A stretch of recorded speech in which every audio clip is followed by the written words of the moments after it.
ہم روزے رکھتے ہیں اس لیے کہ ساتھ والا دیکھے گا کہے گا یار اتنا اٹکتا ہے پھر بھی روزہ نہیں رکھتا، ٹھیک ٹھاک ہے پھر بھی روزہ نہیں رکھتا، شرم سے، لوگوں کی شرم سے، لوگوں کی حیا کی وجہ سے روزے رکھتے ہیں ہم کہ نہیں رکھیں گے تو لوگ کہیں گے بڑا بے روز ہے، روزہ توڑنے والا ہے، روزہ نہیں رکھتا یہ، تو اس شرم سے ہم روزہ رکھتے ہیں۔ اگر یہ ہمارا نظریہ ہے، یہ نیت ہے، تو پھر روزے کی کوئی قیمت نہیں۔ میرے آقا تاجدار مدینہ صلی اللہ علیہ وسلم نے فرمایا کہ بہت سارے رب صائمون، بہت سارے روزے دار ہیں، وہ سوائے بھوک اور پیاس کے انہیں کچھ نہیں ملتا۔ بہت سارے روزے دار ہیں جنہیں بھوک اور پیاس کے سوا کچھ نہیں ملتا۔ کیوں نہیں ملتا؟ اس لیے کہ روزے کی نیت درست نہیں۔ اگر ہم اپنے رب کی رضا کے لیے روزے رکھیں گے نا تو پھر کیا ہوگا؟ یہ حدیث پاک ہے، جب سارے لوگ اللہ کی بارگاہ میں چلے جائیں گے، میدان حشر برپا ہوگا، تو نماز پڑھنے والوں کو ان کا مقام دے دیا جائے گا۔ فرشتے کہیں گے آجو نماز والے ادھر آجو، یہ مقام ہے تمہارا۔ حج کرنے والوں کو کہا جائے گا حج والے ادھر آ جائیں، ان کا مقام یہ ہے۔ دوسری باتیں کرنے والے، زکوٰۃ دینے والے، نوافل صدقات خیرات کرنے والے، اچھے کام کرنے والے، فرشتے انہیں کہیں گے ادھر آؤ، تمہارا مقام یہ ہے، تمہارا مقام وہ ہے، تمہارا مقام وہ ہے، تمہارا مقام وہ ہے۔ جب روزے دار آئیں گے نا، اب ان کا مقام جو ہے وہ معلوم نہیں ہو رہا فرشتوں کو۔ یا اللہ، ہر عبادت کرنے والے کا، ہر عبادت گزار کا مقام جنت کے اندر آپ نے بتا دیا، ہمیں معلوم ہے۔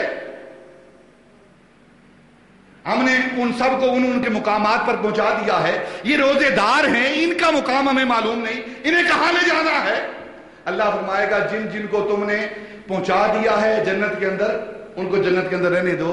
یہ روزے دار ہیں، انہوں نے روزہ میرے لیے رکھا ہے، انہوں نے روزہ میرے لیے رکھا ہے، وَأَنَا أُجْزَ بِهِ، اور اس کی جزا میں خود ہوں، یہ میرے ساتھ رہیں گے۔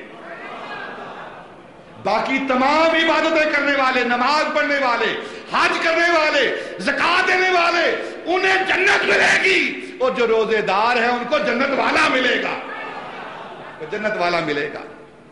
پھر بھی روزے نہ رکھے تو مرضی ہے نا آپ کی، رکھنے ویسے نہیں رکھنے، ارادہ ہے کہ نہیں؟ ہاتھ کھڑا کرے نا جن کا ارادہ تو ہے۔ اللہ توفیق دے، ماہ رمضان آ رہا ہے، اللہ توفیق دے ہمیں روزے رکھنے کی۔ ایسا ماہ مبارک ہے جس کے اندر بخشش ہی بخشش ہے، نجات ہی نجات ہے۔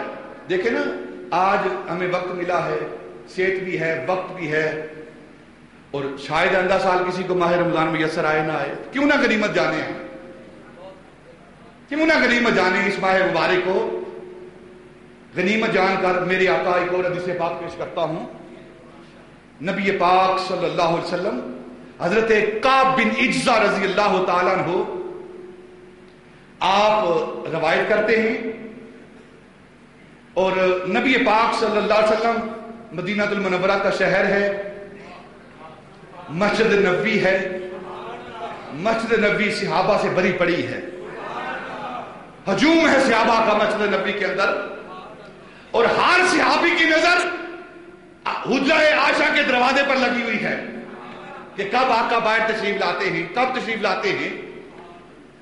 جب نبی پاک صلی اللہ علیہ وسلم آپ نے پردہ ہٹایا، سارے صحابہ کی نظر نبی پاک کے چہرہ والضحیٰ پر لگی ہوئی۔ آپ منبر کے قریب تشریف لائے، آپ نے فرمایا قریب آ جاؤ، میرے صحابہ قریب قریب آ جاؤ۔ صحابہ آگے بڑھے، قریب ہوئے، حدیث پاک ہے یہ۔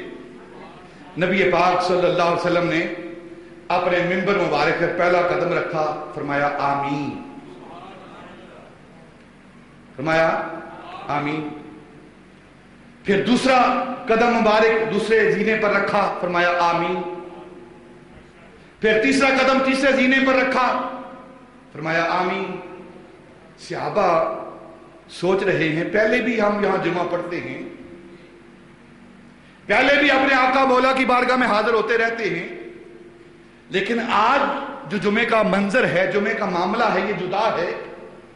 پہلے آپ نے منبر پر قدم رکھتے ہوئے کبھی آمین نہیں کہی، آج یہ آمین کہہ رہے ہیں. ایک صحابی آگے بڑھا, یا رسول اللہ آپ سے ایک نئی بات ہم نے دیکھی ہے, سنی ہے, اگر آپ ہم پر شفقت رحمت فرمائیں تو سوال کریں یہ کیا معاملہ ہے. نبی پاک صلی اللہ علیہ وسلم فرمایا, میرے صحابہ سنو, جب میں منبر پر قدم رکھنے لگا تو جبریل امین آ کر دعا کرتے ہیں. دعا کیا ہے؟ نبی پاک صلی اللہ علیہ وسلم نے فرمایا, دعا یہ کی, پہلے زینے پر قدم رکھا اور جبریل امین کہتے ہیں کہ جس نے ماہ رمضان کو پایا اور ماہ رمضان کے اندر عبادت کر کے, ریاضت کر کے, دن کو روزہ رکھ کر, رات کو قیام کر کے اپنی بخشش نہ کروا سکا, وہ ہلاک ہو جائے, ہلاک ہو جائے, اللہ کی رحمت سے دور ہو جائے. تو آمین کہا. پھر دوسرے زینے پر قدم رکھا تو نبی پاک صلی اللہ علیہ وسلم نے دوسری دعا بیان فرمائی. آپ فرماتے ہیں دوسری دعا یہ تھی کہ ہلاک ہو وہ شخص جس نے اپنے بوڑھے ماں باپ کو پایا, بوڑھے ماں باپ کو پایا اور ان کی خدمت کر کے جنت نہ حاصل کر سکا, ہلاک ہو جائے ایسا شخص. تو آمین کہا. صحابہ نے عرض کی, یا رسول اللہ تیسرا آمین کا سبب کیا ہے؟ نبی پاک نے فرمایا تیسرا سبب یہ ہے کہ جبریل امین نے دعا کی, یا اللہ جس نے محمد کو دیکھا, اس کے نام کو سنا اور نام سن کر آپ پر درود نہ بھیجا, وہ ہلاک ہو جائے. تو فرمایا آمین. درود نہ بھیجے نبی پاک کا نام سن کر صلی اللہ علیہ وسلم تو وہ ہلاک ہو جائے. ماں باپ کو پائے, خدمت نہ کرے اور جنت حاصل نہ کر سکے, وہ ہلاک ہو جائے. ماہ رمضان کو پائے, روزے رکھ کر رات کو قیام کر کے تراویح پڑھ کے پھر جنت حاصل نہ کر سکے تو وہ ہلاک ہو جائے. تینوں دعائیں ہو رہی ہیں اور آمین کہی جا رہی ہے. نبی پاک دعا کر رہے ہیں, جبریل آمین کہہ رہا ہے, جبریل دعا کر رہا ہے, نبی پاک آمین کہہ رہے ہیں. جب جبریل دعا کرے, آمین کہنے والا مصطفیٰ ہو تو دعا قبول کیوں نہیں ہوگی؟ اور اگر نبی پاک دعا کرتے ہیں, آمین کہنے والا جبریل ہو تو پھر دعا قبول کیوں نہیں ہوگی؟ ماہ رمضان بھی کوئی پائے اور اپنی بخشش نہ کروائے گا. ایک بات عرض کرتا ہوں, اللہ رب العزت کے محبوب نے یہ حدیث پاک یہ ارشاد فرمایا, اس کے اندر سبق ہے. لوگ کہتے ہیں کہ مدینہ المنورہ کیا لینے جاتے ہو, وہاں کو زیادہ دعا قبول ہوتی ہے. دعا تو اللہ نے قبول کرنی ہے, مکے کے اندر کرو. میں کہتا ہوں بات یہی آپ کی ٹھیک ہے, دعا تو اللہ نے قبول کرنی ہے, جبریل کو کیا ضرورت ہے مدینہ میں آنے کی؟ وہ وہاں رہتا سدرہ پہ, وہاں دعا کرتا, سدرہ پہ رہتا وہاں دعا کرتا, وہاں آمین کہتا. کہتے ہاں ایسی بات ہے, وہ سدرہ پہ تھا. نبی پاک مدینے میں دعا کر رہے ہیں, وہ سدرہ پہ آمین کہہ رہا ہے, یا وہ سدرہ پہ دعا کر رہا ہے, مصطفیٰ مدینے میں آمین کہہ رہا ہے.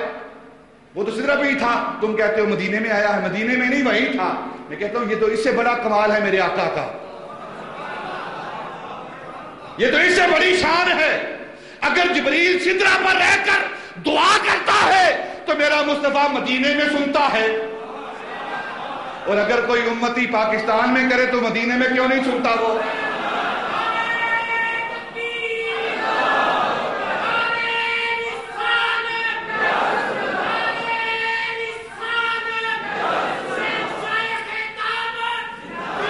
یہ تو اور بھی میرے آقا کا کمال ہے. اگر تم یہ کہو کہ جبریل سدرہ پر تھا, مصطفیٰ مدینے میں تھا, تو یہ بھی مصطفیٰ کا کمال ہے کہ مدینے میں رہ کر سدرۃ المنتہا پر جبریل کی دعا کو سنتا ہے. اگر سدرہ والے جبریل کی دعا کو سنتا ہے تو اپنے گناہگار امتی کی دعا کو نہیں سنتا وہ. تو نبی پاک نے فرمایا جس نے ماہ رمضان کو پایا اور عبادت کر کے, روزہ رکھ کے, راتوں کو قیام کر کے اپنی بخشش نہ کروا سکا, وہ ہلاک ہو جائے.